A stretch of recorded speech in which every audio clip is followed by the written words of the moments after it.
Enjoy your meeting. Background noise once the session starts. There are a number of videos in this session. Don't panic if they're not streaming well on your end for whatever reason. We'll provide an embedded copy with videos of the presentation early next week, as well as sort of standalone videos so you can watch these one by one if you'd like. We will be making a recording as we usually do with this session, and again, the full recording as well as a PDF of the presentation will be available early next week. If you have any questions, please use the note box, and James is here with me and we'll monitor questions and hold those towards the end for Cathy. And if you're sitting in but not registered, please remember to send your name via the notes box so that we can make sure we submit your CPD credits to AOPA. And with that, I'd like to hand it over to Cathy. Thanks, Cathy. Thanks, Scott. Welcome, everybody, and thanks for coming to the Friday morning webinar on optimising outcomes throughout the flex foot range. And this webinar is going to move throughout the flex foot range from Proflex through Cheetah Xplore right through to Flex-Run, and look at training strategies that will complement the prescription of these feet. The training considerations that we're going to be looking at today are based on the properties of the given flex feet, and some properties are common to all of the flex foot range, and these would include assisting in shock absorption and providing of energy return. And the main training considerations to complement these properties are increasing loading on the prosthesis and achieving toe off of the prosthetic toe. Training considerations that are specific to the Proflex range are the increased range of ankle movement that's available, and that has indications for stair and slope training, also rising from the seated position to standing. There's a free feeling in mid-stance as the weight moves from the heel to the toe of the foot, and so that has indications for a relaxed balance training, specifically for those primary amputees, I think, and perhaps the lower end of the activity spectrum, the K2s, K1s, K2s. And then the enhanced protection of the sound side. So with the improved range of movement, we have a smoother transfer off the prosthesis back onto the sound limb, and that requires us to achieve toe off of the prosthetic foot to allow that transfer of weight softly back onto the sound limb so that we have preservation of the sound limb, which is very important again for all amputees, but particularly those amputees who are suffering from peripheral vascular disease or other diseases that tend to cause problems with the sound limb like arthritis, pain, and so on. The training considerations for properties specific to the higher activity feet, like the Cheetah Xplore and the Flex-Run, would include getting the clients ready for higher impact activities. So that would be training activities to maximise shock absorption by the body, and so that will be training certain muscle contractions like eccentric contraction of the quadriceps to help absorb shock on during running activities and higher activities on the prosthesis, achieving toe off to get the returned energy from the foot, advanced balance and joint stability towards the prosthetic toe, because we're looking at more activities with a flight phase and just single weight-bearing phases like running. Preparation of the body to avoid injury, so looking at not only shock absorption but the core stability to prevent injuries further up the tree to the hip and lumbar spine. And there's an increased importance of energy return with these foot for sporting activities. So we're looking at the increased strength and control of the joints above the prosthesis to harness the energy prior to the energy return at toe off of the prosthesis. So if we look at this video, going back to the Proflex now, just normal walking and coming through mid-stance and getting right through the toe there, you can see the really good length of intact leg step length that he's getting because he gets to the end of the toe, which is all very nice, but it doesn't give us any information at all as to what's happening further up the tree on the body for him to achieve this position of toe off.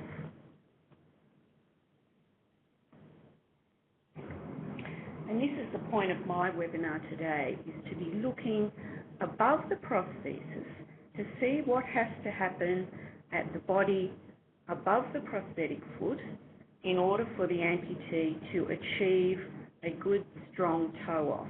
You can see Joni there reaching a toe off through extension of the hip, core stability in a nice erect trunk, and extension of the knee as she goes from heel strike to toe off on the prosthesis.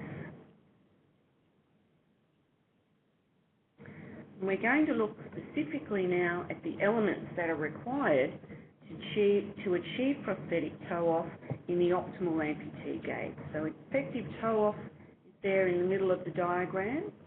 Up on top we need a full range of hip extension. To the left, we need the effective muscle synergies working. We need to have the correct muscles working together. In this case, the glute max, the glute med min, in combination with the quadriceps, so extension of the hip and the knee at the same time. We need to have enough strength in those muscles throughout range for that to happen. And we need to have a nice strong core on top of the prosthesis, so there's no wobbling about of the body and loss of energy against the ground. So we get more propulsion forwards and less loss of energy in the terms of gait deviations happening above the prosthesis. We have looked in previous webinars at how amputation causes challenges for reaching toe off. Amputation will cause some muscles to become inhibited and weak due to the pain factor, the actual effect of surgery and positioning of the limb before surgery and after surgery. Some muscles will become overactive and become tight due to these reasons as well. They'll have pain, for example, causing the flexion response. So we have an increase in overactivity in the flexors of the limb, the hip flexors and the knee flexors in the case of the transtibial amputee. We'll be looking at positioning postoperatively and how that biases towards the flexor muscles, and also as a result adopted movement patterns that happen for the amputee. So for prolonged positioning preoperatively, and in the case of our peripheral vascular disease clients, they're often sitting around for a long period of time with painful, infected limbs, elevated, as we see here in the bed, and that leads to an increase in flexion at the hip, flexion at the knee, and a resultant lengthening in the antagonists of those muscles, in this case the blue arrow pointing to the extensors of the hip, the glute max. Positioning postoperatively on the right even more so biases towards the flexors because we've got the hips then flexed to 90 in the sitting position, and we've got the extensors lengthened even further as that hip is flexed at 90 degrees. And we know that there is greater difficulty in generating tension in lengthened muscles, muscles that are lengthened beyond their optimal range. So it's much more difficult for the amputee to actually activate their extensors against these flexors. And the results for the flexors are on the right-hand side. The hip flexors become tight and recruited first because there's less range available for them, having been held in flexion all the time. There's less slack in the muscle, and there's earlier shortening of the filaments. There's a greater afferent input to those muscles via the stretch receptors to the spinal cord, and that will be exemplified in the next slide for you. And we have the neuromuscular adaptation of the neuromuscular system, or the neuroplasticity, that biases towards the flexor pattern. So the neuromuscular system learns that movement equals flexion, and the messages from the brain are fired down towards the flexors instead of the extensors with greater ease. So we can see here on the left-hand side, when the hip is held in flexion when hopping with an aid, when you hop with that aid and you get the shock absorption happening through the body and the stump goes down and up, it's like a flex reflex for those flexor muscles. It's a stretch reflex, so that stretch reflex happens and it augments the activity in the hip flexors, and the extensors, of course, the antagonists, are left doing nothing as the stump is actually held in flexion. So quite often when we put the prosthesis on the amputee, this movement pattern is then reflected in their gait pattern, and they will walk with a flexed hip and flexed knee gait, as seen here with the crutches, and really the extensors are doing nothing active to move the amputee over the prosthesis. So we can see that by amputating we have muscle imbalances that are created, and length-related problems with muscles can be associated also with joint restriction, resulting in contractures. So if the joint is not moved back through its full range and the muscle is tight, such as the flexors, you'll get a flexion contracture developing in that joint. We'll have related preferred activation patterns, learned from movement experiences, getting up out of a chair, rolling over in bed, all involve flexion of that hip on the affected side, and then when the patient goes to walk, all of that flexion experience comes out in their gait pattern.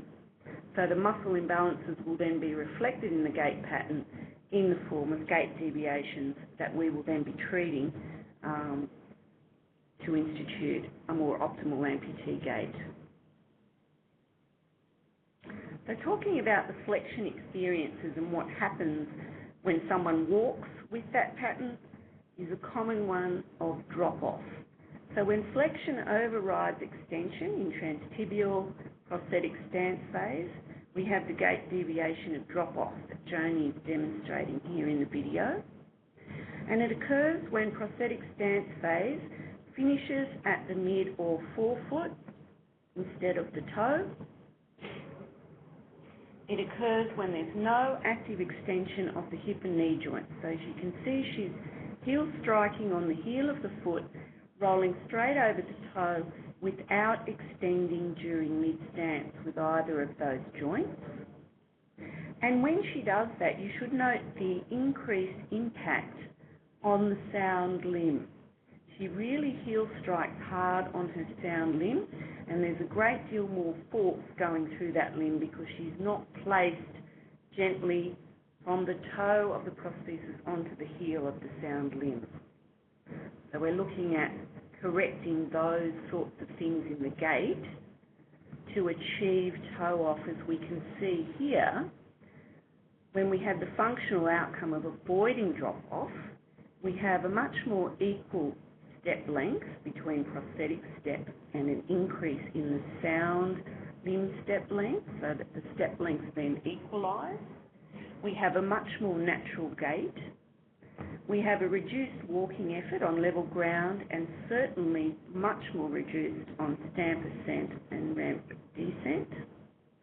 We have a gaining of energy return because you're getting to the prosthetic toe, so you can then get the energy return from the foot.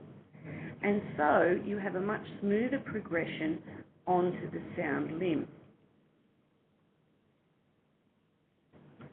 To be able to do that and harness that increased range of ankle movement that you get from the Proflex, we need to train knee control for transtibial amputees so that they then get a normal knee action during gait. So our transtibial amputees should be aiming to have the same knee action as they have on the sound side, and that would be yield of the knee on heel strike, a slight yield into flexion, extension of the knee as they move over mid-stance, and then flexion at the end, very end of stance phase at toe off. To do that, we need to do this little exercise for the inner range quadriceps to gain eccentric and concentric activity of the quadriceps, remembering that the yield of the knee at heel strike is an eccentrically controlled contraction. So this exercise is good for the patients who exhibit wobbly knees during stance, and the knee will either wobble in the AP plane, the flexion extension, or mediolaterally as well, because they'll have a very weakened VMO or vastus medialis. This is a good knee exercise for strengthening that inner control. It's going to give you assistance with the shock absorption at heel strike. It's good for an inability to control an energy returning foot. So clients who are moving onto more active feet will often have to come back to this exercise to be able to harness the energy that's put into the foot at heel strike, to maintain that energy and then release at toe off. For those who have trouble controlling their knee during stair and slope descent because of the increased flexion moment at heel strike when coming down a slope, they need to control that more with their quadricep muscles. And for those progressing onto a foot with a stronger toe lever. So it's a bit of a bargain, this exercise. It gives you a lot of results for one exercise. And here we can see Joni with a more advanced form of this exercise because she's doing it on a wobbly surface. And we're training to get to the full extent of the prosthetic foot, right to toe off. So you can see on the left-hand side the knee is flexed, and on the right-hand side she extends against the resistance of the band while maintaining the position of the pelvis. So the pelvis remains high and anterior to the toe, so she needs full hip extension, and she's actually emphasising the quad glute extension synergy that should be happening at toe off. And we progress this exercise by increasingly loading the prosthetic side. With the Proflex, as I mentioned initially, we've got that floaty feeling during mid-stance, and we can accustom the client to getting used to that by just doing relaxed balance exercises between the bars and weight bearing from heel to toe in the foot, getting the feel of what it's like to move the weight around the centre of gravity from the posterior aspect of the foot right through to the toe. And we can progress that by agility drills, a lot of sideways stepping, moving one foot in front of the other so that the weight has to move from back to front of the foot and also from side to side as the weight goes from side to side. Moving a medicine ball around the body allows the client to explore what it's like to safely move the centre of gravity dynamically around their base rather than standing stiff as a board and being frightened to move their centre of gravity. So you've got someone who's learning dynamic balance rather than static balance. To achieve that strong toe-off position, of course, we have to have adequate range of movement in the hip joint, so we need to be assessing their hip for hip flexor restriction. Passively, we're doing a Thomas test to test for restriction in the psoas muscle at the hip. So the patient is supine, pulling their sound knee up towards the chest as far as they can, and you're testing to see how far down towards the bed that stump side can go. Hopefully it's not popping up off the bed to any great degree. It should be down nice and flat, as you can see there. And the transtibial client should also be able to have their knee flexed slightly as well, because remembering the rectus femoris crosses the hip joint and the knee joint. So you need that extra mobility in the rectus femoris for transtibial amputees. We're then looking at their active range of hip extension on the right. So can the glute max, does it have enough strength and control to move the hip joint throughout the available range without compensating with the lumbar spine and pelvic movement? So excess flexion can be either anatomically based in the form of a contracture or muscle tightness, or it can be performance-based, as we can see on the right-hand side there. Incorrect use of walking aids can cause performance-based flexion problems, as we've seen in previous webinars. You can see here that he's going to come off the prosthesis prematurely off the prosthetic foot there at about the mid-foot range, rather than getting through to the prosthetic toe, because he's run out of hip extension there because he's bending forward to put those sticks too far forward. And I think I've got another slide coming up to show you the correct positioning to make that difference. All of our clients need to be doing hip flexor stretches from day one postoperatively, and I like them to continue throughout their rehabilitation, because sometimes they're not wearing their prosthesis all day, and they need to emphasise their hip exercises and hip range of movement. So we want to put a roll of something underneath the stump and lie prone daily for 20 minutes. Adding in the extension exercises on top of that, pushing the anterior superior iliac spine on the affected side down into the bed, and not allowing the pelvis to come off the bed. We'll keep that hip nice and extended. Advanced hip flexor stretches, I always get the clients to do these at the end of their session because the muscles in the body is nice and warm. And we can do this for our transtibial and transfemoral clients, kneeling on the chair on the affected side. Abdominals are activated to prevent excessive lumbar spine extension, so we can push purely into hip extension. The ASIS is pushed forward into your hand there, and there's a stretch down through the psoas muscle. Always stretch after activity, not when the body is cold, and we need at least 5 good stretches at the end of your session, and I advise them to do their stretches at least 3 times per week.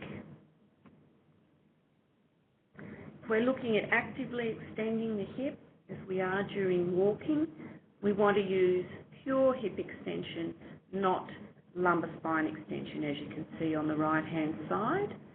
So on the left-hand side, just using the hip, and to avoid the situation on the right, you want to keep the fingers on the affected side underneath the anterior superior iliac spine, and keep that in contact with their fingers, so they're driving that ASIS down into their fingers, which means they're using their core muscles while they use their hip extensors to extend the hip. So we avoid that excessive lumbar spine movement, as you can see on the right-hand side, where they get too great a result of hip extension, because it's not just the hip, they're cheating with their lumbar spine as well. We're looking at progressively strengthening the hip extensors. We need to do that for 15 repetitions, 3 sets, at least 3 times a week of the prescribed exercise. So the first one is just the exercises on the bed, and I often take them back to this one because this position allows them to have a lot of feedback in terms of controlling the lumbar spine and pelvic compensation. Then we can progress onto the right-hand side, where we have more advanced, we're using resistance added with TheraBand attached to the prosthesis there. We need abdominals and pelvic control so that the lumbar spine doesn't fall into hyperextension and the pelvis doesn't rotate posteriorly on the affected side. That way we can produce a strong toe off while we're doing the hip extension. As I mentioned before, correct aid placement is essential to progressing the body weight from the heel to the prosthetic toe. On the left-hand side, the stick placement is too far anterior to the prosthesis, so there's no way he can get his weight onto the toe, whereas on the right-hand side, you can see the sticks are where they should be, which is at the level of the first metatarsal joint, or where it would be on the prosthetic toe, and that way he can keep the trunk erect, the hip can extend, and the weight can progress forwards from the heel to the prosthetic toe, and he will be getting some energy return and good toe off at that point during his gait. Further strengthening of the hip and knee extensors can be through the functional range of squats. Squats is very important for controlling the core and the movement throughout the hip and the knee. As you can see, Joni performing a proper squat. We're strengthening the glute quad complex in conjunction with the core. And one of the most important aspects of doing a proper squat is maintaining the heel contact on the ground. We mustn't let the knee on the prosthetic side translate forwards during the squat and then the heel will rise off the ground. We want to keep the weight down through the heels and the activation of the muscles on that side. And that way we get an increased loading on the prosthesis, an increased strengthening, and also you get a nice even squat happening, which is important for preservation of the back. Now, if we're looking at enhancing weight bearing and looking at hip and knee stability, we're looking at a fairly advanced exercise here in the knee repeaters. We're looking at someone who is able to use the range of their Proflex there that allows him mid-stance and get stability on that prosthesis while she's changing direction quite rapidly. And that's moving someone towards more advanced activities, returning to the gym, returning to sport. She's going to need that kind of strength and stability on the prosthesis. And the Proflex is a nice place to start those sorts of exercises because of the deflection you can see happening as she does that exercise. And on the right-hand side, we're looking at adding in upper body rotation, which is important for a good gait pattern, as we'll see in avoiding the unwanted movements of the pelvis during gait, which may cause us not to reach the toe of the prosthesis as well. So strategies for increasing weight bearing on the prosthesis would be the use of scales under the affected side and increasing the number of kilos that someone can bear through that side, using other forms of biofeedback such as a Wii Fit or a biofeedback machine to encourage more weight onto the prosthetic side while you give them feedback about correct body alignment. As you can see in this picture, we've got shoulder over hip over foot, nicely over the prosthesis. Weight transference exercises using mirrors to give visual feedback about how the client is weight bearing through the prosthesis. A decrease in the contralateral hand support, or applying pressure to the hip on the prosthetic side will cause the patient to weight bear more fully through the prosthesis and push down and back through the socket to avoid being pushed over to the sound limb side. Also improving loading of the prosthesis. We're looking here at sit to stand and actually using the prosthesis. You can see now Joni with her Proflex. If she moves the toe posteriorly prior to standing and weight bears through that prosthesis, there's an increase in the ease of getting from sit to stand, and that's an important one for our less mobile clients, perhaps K2s, in getting out of chairs. So with improved loading of the prosthesis, we get an improved response out of the foot and more effective rising from the chair. On the right-hand side, we're doing a TheraBand exercise to resist transfer or lateral pelvic shift and weight transfer onto the prosthesis. And as soon as you start doing this exercise, the client will report that they can feel themselves having to push down and back through the prosthesis to achieve that lateral pelvic shift. So you will get improved loading of the prosthesis, so you'll get an improved response from your flex foot and also improved response out of your Rio knee joints. If we're looking at Stair Ascent, the increased dorsiflexion provided by the Proflex assists greatly in Stair Ascent. They put the whole foot on the step, and if you look from going from left to right at the amount of dorsiflexion provided by the Proflex to get the sound limb on the step above. However, notice the body position in that she does have to achieve strong hip extended position to enable her to use that range of movement that's provided by the foot. So if she has hip restriction, she's not going to get the best out of her Proflex foot and not going to get an ease of going up the stairs. Also, stair descent, because of that increased range, more of the foot can be placed on the step, and patients generally feel more confident in descending the stairs that way, rather than having to hang the toe over the edge further that they used to when there was less range of movement offered by the prosthetic foot. So now we've got a video for you going up and down ramps to notice the ease with which she does that with the Proflex foot, because of the range of movement and the ease of moving the weight from heel to toe.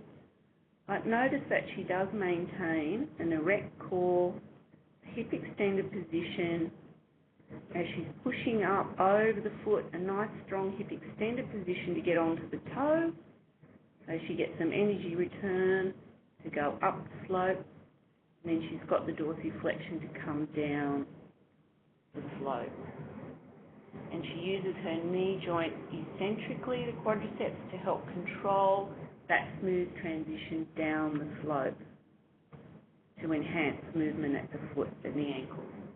So if we just look at that in stills, you can see on the right-hand side the dorsiflexion that's offered as she comes over the prosthetic foot, but she does need the hip extension range of movement and muscle strength to push her over it, to be able to enjoy that benefit from the foot to its optimum level.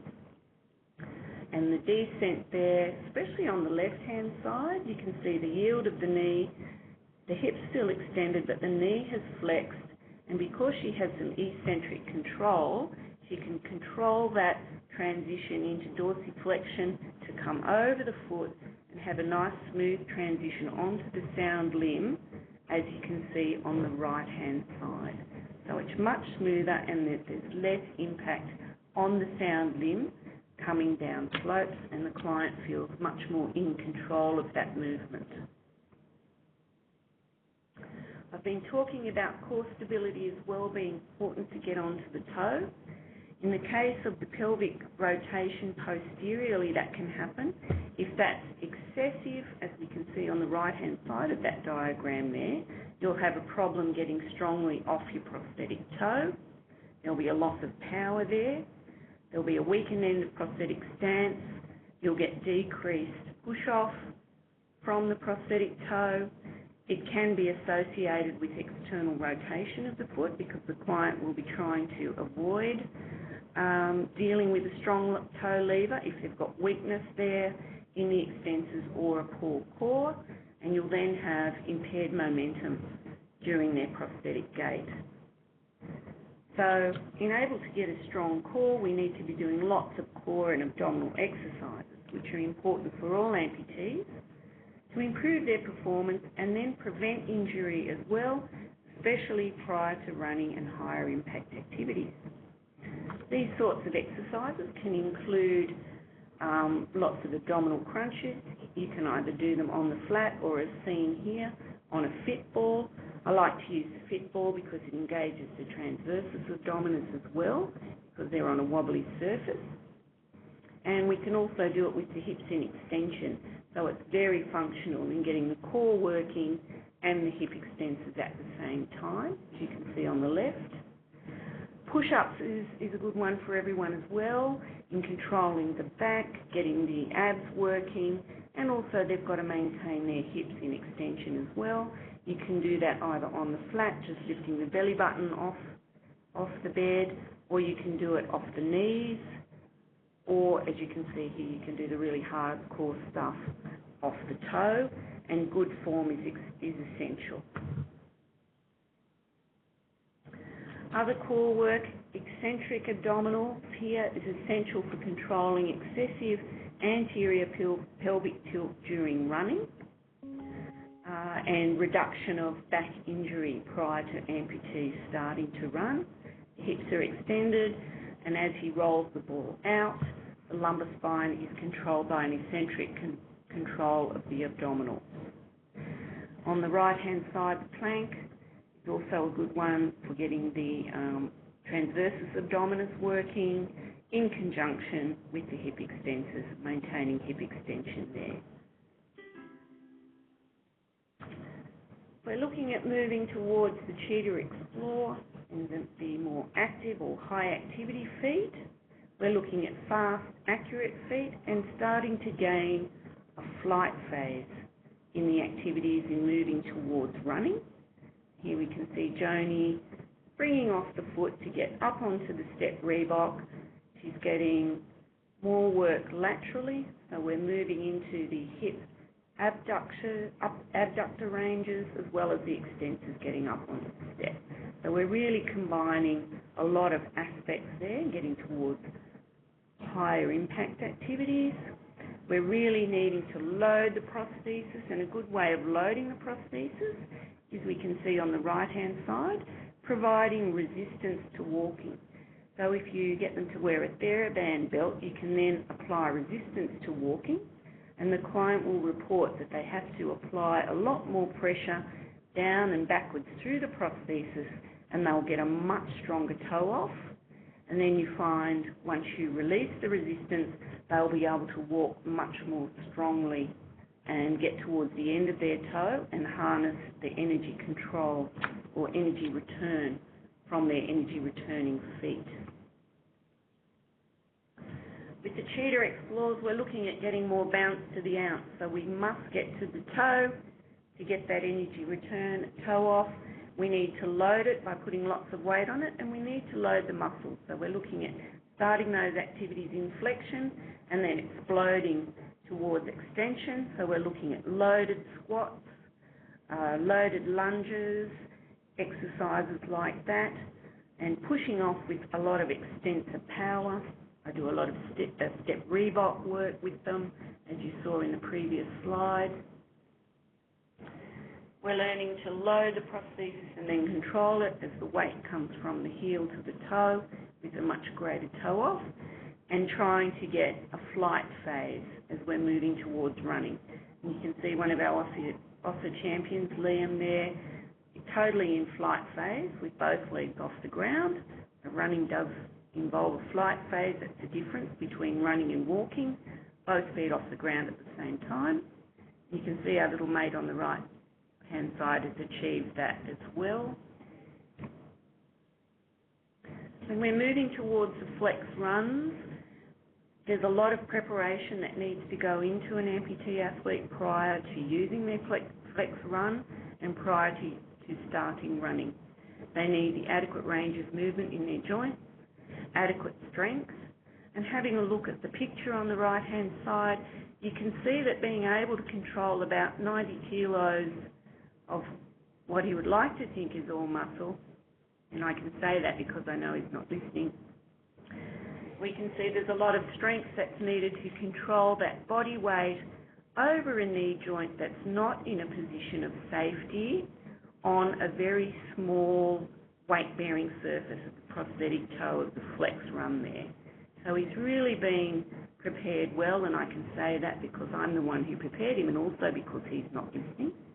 But he will tell you he put a lot of work into that to be able to hold himself on that prosthetic toe and gain the maximum out of that toe. He's got adequate joint stability in the hip joint, being able to hold him there on that long lever, and adequate core stability to remain upright, to have the upper body rotating in opposition to the pelvis, and being able to harness the push-off that he's going to get from that prosthetic toe. Good form minimises injury risk, and as you get up towards transfemoral amputees, trying to learn to run, you need an increased amount of strength to reduce the risk of lower back injury. The flex run obviously is all about the toe because it's only got the toe, And we can see somebody here at our latest mobility clinic that we held in April. And she's on flex runs for the first time, having been prepared very well by her coach, an exercise physiologist, providing a strong core, a good body sense of upper body rotation in opposition to the lower body, getting the arm moving in opposition to the lower limb, and being able to balance on that prosthetic toe, having a strong core and stability around the hip and knee joint, so that when it comes to running, she can then translate that force in an AP direction to be able to move forwards into running and control those forces as well, and achieve a flight phase between the flex feet. The importance of the core can't be understated, and it is there to reduce excessive movement of the pelvis or upper body, and so reduce loss of power and speed, and also reduce the risk of injury. So we can see someone here, Neil Fuller, competing at the Paralympic Games on the left-hand side, and then at a later Games on the right-hand side with an increase in the core stability and form. You can see on the right-hand side a reduced amount of translation of the upper body to the prosthetic side, being controlled and putting more rotation into the upper body so that his core is more effective and more stable, enabling him to transfer the power created through the body to the ground and get more speed and efficiency out of his running gait. If we look at running technique and how to teach someone to run by the Bob Gailey running technique method, and we go through this at our mobility clinics as well, teaching our athletes how to run for the first time. And I've got to say, we don't need to start with flex run. In fact, I'd prefer to start with a lesser foot because generally people are not strong or stable enough to move onto a flex run to start with. So you can certainly start running training on their foot that they have on their normal walking prosthesis. And we start with prosthetic trust, just knowing that the prosthesis is going to be there when you land on it, repeated single hops onto the prosthetic side. Then we move to step 2, which is flopping onto that prosthesis but pushing backwards as well. So we need a backward thrust as we move over the prosthesis. So just pushing down and back through the prosthesis and squeezing the butt on the prosthetic side to move over the foot. We then concentrate on, once we've got that glute working, increasing the size of the step length with the sound limb. The novice athlete will have a short stride length with the sound limb, and so as we increase or improve their running gait, we'll be looking at increasing the sound limb step length, which requires them to take greater time on the prosthesis. So we'll then look at increasing the time and loading on the prosthetic side. And it's usually at this time I would then start doing some of that TheraBand resistance exercise with them to get the idea of increased push-off from the prosthetic side. Again, squeezing the glutes, and for the transtibial amputees, also the hammies, pushing back through that prosthesis. Number 4, we're looking at stride symmetry, striving for the equal stride length, and relaxing the strides a little bit. We tend to find that the early amputee athletes will tend to overstride with the prosthesis because they have those overactive flexors and they tend to overstride, take a big stride length. We need to bring that stride length back a little bit so it's easier to get the weight onto the prosthesis and then over the prosthesis and then match it with the sound side. So we actually get faster by taking shorter strides initially, but more frequent strides and more equal strides. And then we can start to concentrate on the arm swing. So we get the arms going and working in opposition to the legs. So as the left foot is going to heel strike, the right arm is going to be moving back. And that harnesses energy and it pushes down through the body, through a nice strong core, through the stable joints on the prosthetic side, down through the prosthetic foot, and translates into forward movement. We don't encourage any of our amputees who have undergone osseointegration to run. So no osseointegrated patients run at the Össur clinics because to my knowledge at the moment running is not advisable after osseointegration. So we've actually got a video now of someone who's learning to run on the walking prosthesis. He's wearing a Rio X3 and the Proflex XC, transfemoral amputee, who can actually run with minimal lateral trunk flexion, which is good because he's going to have less chance of injuring his lumbar spine, and getting towards a flight phase in the running, so that then you would be able to, looking at him there, at that point starting to fit a flex run underneath him. So we like to progress from the lesser foot to the more active foot because they're then able to control that energy return from the more active foot. And our focus likes to be getting the most out of your feet in terms of function, fitness and fun. And these are the things that are emphasised at our Össur mobility clinics, so keep an eye out next year for our further ones. That's about all I've got for this morning. So if you've got any questions or comments, please put those through to the communication box and we'll hang around for a few minutes now.